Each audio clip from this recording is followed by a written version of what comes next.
नमस्कार दोस्तों, रेलवे की पाठशाला में आपका स्वागत है। दोस्तों 8वें वेतन आयोग को लेकर यहाँ पर बड़ी मांग यहाँ पर उठाई जा रही है। जो यहाँ पर यूनियन के बड़े नेता हैं रेलवे में, फेडरेशन के शिव गोपाल मिश्रा, उनकी तरफ से रेलवे को यहाँ पर लेटर लिखा गया है और पूरी मांग यहाँ पर बताई गई है कि जो सरकार है केंद्रीय कर्मचारियों के हित के लिए नहीं सोच रही है। उनको जो यहाँ पर 8वां वेतन आयोग मिलना चाहिए या फिर उनका पे रिवाइज यहाँ पर होना चाहिए, उसके बारे में कोई ध्यान यहाँ पर नहीं दे रही है। पूरा यहाँ पर लेटर लिखा है, मिनिमम बेसिक पे को बढ़ाने की बात यहाँ पर की जा रही है। तो चलिए देखते हैं वेतन आयोग क्या है और इसमें दोस्तों किस प्रकार से जो गवर्नमेंट एम्प्लॉय होते हैं उनकी सैलरी में वृद्धि होती है। तो चलिए शुरू करते हैं आज के इस वीडियो को। तो यहाँ पर आप ये लेटर देख सकते हैं जो शिव गोपाल मिश्रा, सेक्रेटरी जो है नेशनल काउंसिल स्टाफ साइड के, उन्होंने यहाँ पर लिखा है। और यहाँ पर आप देखेंगे किसको लिखा है, तो यहाँ पर देखिए cabinet secretary government of India, इसके अलावा chairman national council JCM, cabinet secretary Rashtrapati Bhavan new Delhi को। और यहाँ पर आप देखेंगे रिगार्डिंग, यहाँ पर आप देखिए सब्जेक्ट में आप देखिए immediate constitution of 8 central pay commission for reviewing the pay allowances, pension and other benefit of central government employee। यानी कि 8वें वेतन जो आयोग है उसको यहाँ पर गठित करने की बात की जा रही है और जिससे क्या होगा, जो पे स्ट्रक्चर है वो रिवाइज होगा, बहुत सारे अलाउंस है जो यहाँ पर रिवाइज होंगे और जो पेंशन मिलती है और बाकी जो बेनिफिट होते हैं सेंट्रल गवर्नमेंट एम्प्लॉय को वो यहाँ पर रिवाइज होंगे। देखिए दोस्तों, यहाँ पर हर 10 साल में एक वेतन आयोग यहाँ पर गठित किया जाता है सरकार की तरफ से और वह अपनी रिपोर्ट देता है वेतन आयोग और उसके आधार पर आपका जो मिनिमम बेसिक पे है वो यहाँ पर चेंज होता है और आपका बेसिक जो है रिवाइज यहाँ पर होता है। तो पिछला जो वेतन आयोग आया था वो दोस्तों 1/1/2016 यानी कि 1 जनवरी 2016 को यहाँ पर आया था, वो यहाँ पर इम्प्लीमेंट हो गया था। तो इस हिसाब से आपका 10 साल यानी कि 1/1/2026 को आपका नया वेतन आयोग आना चाहिए। लेकिन सरकार अभी दोस्तों क्लियर नहीं बता रही है, गवर्नमेंट जो है लगातार मना कर रही है, डिनाई कर रही है कि हमारा वेतन आयोग लाने का अभी कोई विचार नहीं है। तो चलिए यहाँ पर इस लेटर को देखते हैं और आपको बताते हैं क्या क्या बात यहाँ पर हुई है। तो यहाँ पर बता रहा है कि रिस्पेक्टेड जो 7वां वेतन आयोग था, ठीक है, मैं आपको शॉर्ट में बताता हूँ क्या लिखा है, वैसे बहुत लंबा है ये। तो यहाँ पर लिखा है कि जो 7वां वेतन आयोग था उसकी जो भी रिकमेंडेशन थी, ठीक है, उनको 1/1/2016 को सरकार के द्वारा अपनाया गया था। हालांकि इसमें बहुत सारी डिमांड थी जो स्टाफ साइड की तरफ से रखी गई थी, जिसमें मेनली जो बेसिक पे था 26,000 रखने की बात की गई थी, जो आपने नहीं माना। यानी कि आपने बेसिक पे 26,000 रखने की हमने बात करी थी, उसको नहीं माना और आपने मिनिमम 18,000 ही जो मिनिमम बेसिक पे है उसको रखा। इसके अलावा हमने ये भी रिकमेंड दिया था कि जो फिटमेंट फैक्टर है जो लास्ट बेसिक पे से मल्टीप्लाई होकर अगली सैलरी बनती है वो आपने 2.57 ही रखा, जबकि हमने जो आपको बताया था 3.68 रखी है, वो आपने नहीं रखा। इसके अलावा आपने बिना हमसे नेगोशिएट किए स्टाफ साइड का बिना कोई इनकी बात माने हुए 7th पे कमीशन है उसको आपने अप्लाई कर दिया। मतलब बहुत सारी चीज़ें थी जो इन्होंने जो स्टाफ साइड की थी, स्टाफ काउंसिल की थी, रेलवे के फेडरेशन के जो ये थे अधिकारी थे, इनकी बात नहीं मानी। रेलवे के अधिकारी, रेलवे के जो यूनियन के नेता थे उनकी बात नहीं मानी। इसके अलावा गवर्नमेंट ने यहाँ पर नेगोशिएट करने के लिए, स्टाफ साइड की नेगोशिएट करने के लिए यहाँ पर एक कमेटी भी बनाई थी जिसमें चेयरमैनशिप रही थी श्री राजनाथ सिंह जो उस समय होम मिनिस्टर थे। इसके अलावा अरुण जेटली जी, इसके अलावा फाइनेंस मिनिस्टर उस समय के, सुरेश प्रभु उस समय के रेलवे मिनिस्टर, इसके अलावा मनोज सिन्हा उस समय के स्टेट रेलवे मिनिस्टर। तो इनको लेकर एक कमेटी भी बिठाई थी कि यहाँ पर जो फेडरेशन के नेता हैं और जो गवर्नमेंट है इनके बीच में जो भी बातें हों उनको मानने के लिए। तो यहाँ पर डिस्कशन हुआ और गवर्नमेंट एग्री हो गई थी जो भी स्टाफ साइड की जो भी यहाँ पर डिमांड्स थी उनको मानने के लिए, ठीक है। और यहाँ पर उन्होंने बोला था कि हम इसके ऊपर मानेंगे। लेकिन बाद में क्या हुआ, यहाँ पर देखिए बताया है based on the assurance given by the committee of minister to indefinite strike was also postpone, और इसको बाद में पोस्टपोन कर दिया गया। Unfortunately no positive step were taken by the government to negotiate with the staff side and to increase the minimum pay of fitment factor। और यहाँ पर देखिए बताया गया है कि कोई पॉजिटिव स्टेप नहीं लिया गया इसके बारे में और सरकार की तरफ से नेगोशिएट करने में जो स्टाफ साइड के लोग बैठे हुए थे उनसे, और मिनिमम बेसिक पे को नहीं बढ़ाया गया और ना ही फिटमेंट फैक्टर को बढ़ाया गया।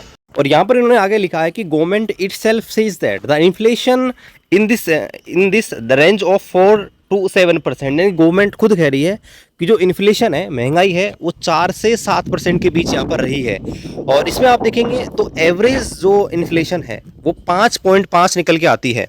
जबकि यहाँ पर बता रहा है कि पोस्ट कोविड यानी कोविड के बाद जो महंगाई है वो इससे ज़्यादा यहाँ पर रही है प्री कोविड के की तुलना करें तो। यानी कोविड से पहले जो महंगाई थी और कोविड के बाद जो महंगाई है उसमें काफ़ी डिफरेंट है। यानी कोविड के बाद 2019-20 के बाद महंगाई बढ़ी है।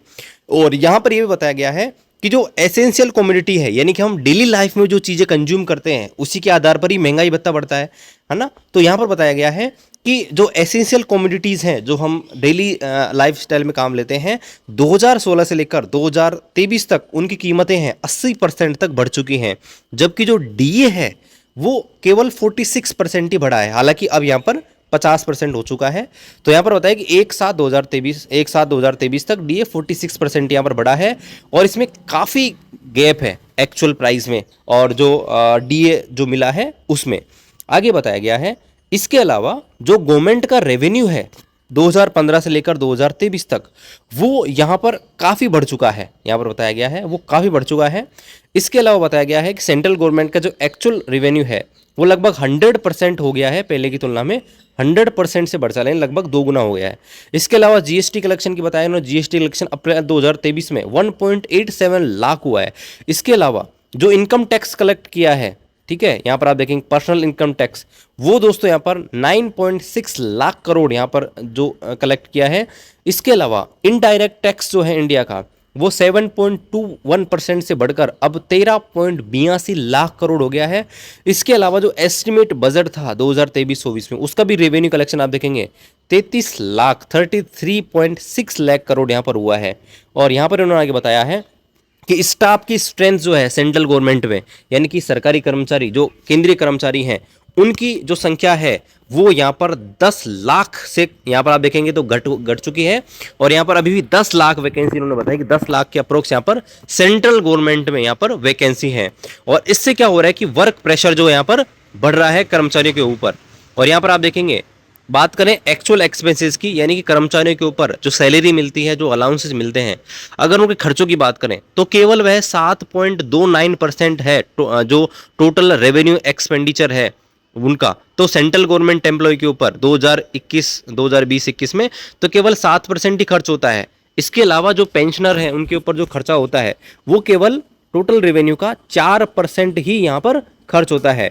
और आगे यहाँ पर दोस्तों बताया गया है, ये 7वें वेतन आयोग की रिपोर्ट भी इन्होंने मेंशन करी है कि 7वें वेतन आयोग के पैरा नंबर 1.22 में लिखा गया है कि अगर गवर्नमेंट चाहे, ठीक है, यहाँ पर बताया गया इट इज़ आल्सो रिकमेंड, इसे भी रिकमेंड किया जाता है, गवर्नमेंट चाहे तो बिना लंबा 10 साल का इंतजार किए हुए, 10 साल का इसलिए हर 10 साल में यहाँ पर वेतन आयोग आता है, तो उन्होंने बताया कि बिना 10 साल का लंबा इंतजार करे हुए गवर्नमेंट अगर चाहे तो जो पे मैट्रिक्स है उसको रिवाइज कर सकती है। यानी कि अगर आप देखेंगे तो मिनिमम 18,000 है, ठीक है, उसके बाद देखेंगे तो 18,500 हो जाती है। तो सभी लेवल 1 का है, इसी प्रकार लेवल 2 का, लेवल 3 का, तो उनको अगर गवर्नमेंट चाहे तो उनको रिवाइज कर सकती है। और आर्क्योड फॉर्मूला को अपनाकर जो भी चीज़ें हम डेली लाइफ में काम लेते हैं, जो भी हम खाना वगैरह जो भी यूज़ करते हैं, तो उसकी कीमतें जैसे जैसे बढ़ रही हैं वैसे वैसे गवर्नमेंट जो है यहाँ पर आर्क्योड फॉर्मूला और लेबर ब्यूरो की जो रिपोर्ट है उसके आधार पर जो है यहाँ पर पे मैट्रिक्स को रिवाइज कर सकती है बिना 10 साल का इंतज़ार किए हुए। तो ऐसे में यहाँ पर बताया गया है आगे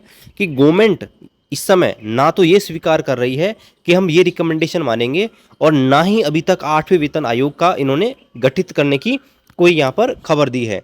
आगे बताया गया है DA of the central government employ and the pensioner have already reached 50%, यानी जो डीए है ऑलरेडी 50% यहाँ पर पहुँच चुका है और डीए एलिमेंट है वो भी यहाँ पर 50% यहाँ पर पहुँच चुका है। और यहाँ पर बता रखा है कि more than 20 lakh civil central employ हैं, वो अपना एनपीएस में अपना अकाउंट जो है, और एनपीएस में अकाउंट होने के कारण उनका 10% बेसिक सैलरी जो है यहाँ पर एनपीएस में चली जाती है, इसलिए उनके हाथ में जो सैलरी आती है वो काफ़ी कम आती है 10% कटने के बाद। इसलिए यहाँ पर ये बताया गया है the government have so far not agreed over recommendation to scrap NPS, सरकार ने एनपीएस हटाने के बारे में हमारी जो राय है उसको भी नहीं माना है, ना ही पुरानी जो पेंशन है ओल्ड पेंशन स्कीम उसको भी यहाँ पर स्वीकार किया है। और आगे यहाँ पर बताया गया है, इसलिए यहाँ पर आप देखेंगे यहाँ पर उपरोक्त सभी चीज़ों को मद्देनजर रखते हुए आज की ये रिक्वायरमेंट है, आज की ये ज़रूरत है कि यहाँ पर सरकार को 8वें वेतन आयोग का गठन कर देना चाहिए इमीडिएटली, यानी कि जल्द से जल्द सरकार को 8वें वेतन आयोग का गठन यहाँ पर कर देना चाहिए। और जो भी यहाँ पर पे रिवाइज है, जो भी स्ट्रक्चर है, पे मैट्रिक्स है, उसको यहाँ पर रिवाइज कर देना चाहिए। सारे अलाउंसेज हैं उनको यहाँ पर रिवाइज कर देना चाहिए, ताकि यहाँ पर जो भी चीज़ें हैं वो बेनिफिट यहाँ पर मिले। और यहाँ पर ये बता रखा है कि जो यहाँ पर जो अलाउंसेज हैं, पे स्ट्रक्चर है, इसमें जो भी यहाँ पर बदलाव किए जाएँ वो यहाँ पर म्यूचुअल डिस्कशन से किए जाएं, यानी कि जो जनरल सेक्रेटरी हैं या रेलवे स्टाफ, ये जो भी स्टाफ साइड है, उनसे डिस्कस करके यहाँ पर इनको किया जाए। Therefore the staff side demand that the government of India में इमीडिएटली कंसिस्ट ऑफ 8 सेंट्रल पे कमीशन। इसलिए जो स्टाफ साइड है यहाँ पर मांग करती है कि 8वें वेतन आयोग जल्द से जल्द यहाँ पर गठित किया जाए। और यहाँ पर आप देखेंगे ये शिव गोपाल मिश्रा सेक्रेटरी जो हैं, इनकी तरफ से ये लेटर लिखा गया है गवर्नमेंट ऑफ इंडिया को। अब देखिए गवर्नमेंट ऑफ इंडिया लगातार यहाँ पर नकारती रही है 8वें वेतन आयोग को। बाकी देखते हैं क्या होता है दोस्तों। ये लेटेस्ट खबर थी 8वें वेतन आयोग के बारे में। आप लगातार पूछ रहे थे कि कोई खबर है, कोई खबर है, तो ये लेटेस्ट खबर है।